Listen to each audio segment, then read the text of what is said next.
ના માધ્યમથી લોકો સુધી આ વાત પહોંચશે અને એક એવો નેતા કે જે જન્મદિવસને પણ પોતે નથી ઉજવતા પરંતુ આખો દેશ એ સેવાકીય પ્રવૃત્તિ માટે જ ઉજવે એવો એમનો વિચાર હોય છે અને એ જ વિચારને અમે અમલમાં મૂકવાનો પ્રયત્ન કરી રહ્યા છીએ. આપ સૌનો ખૂબ ખૂબ ધન્યવાદ.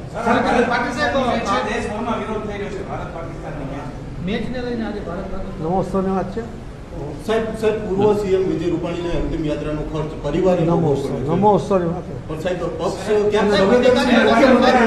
એના માટે મને અલગથી હું જવાબ આપીશ. એમાં બી ચોક્કસ આપીશ જવાબ.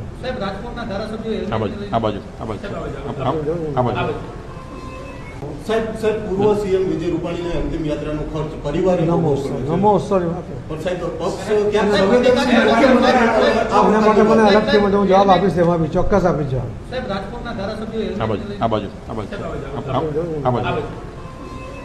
સાહેબ પૂર્વ સીએમ વિજય રૂપાણીને અંતિમ યાત્રાનો ખર્ચ પરિવારે નમોત્સવની વાત એના માટે મને અલગથી હું જવાબ આપીશ. એમાં બી ચોક્કસ આપીશ જવાબ.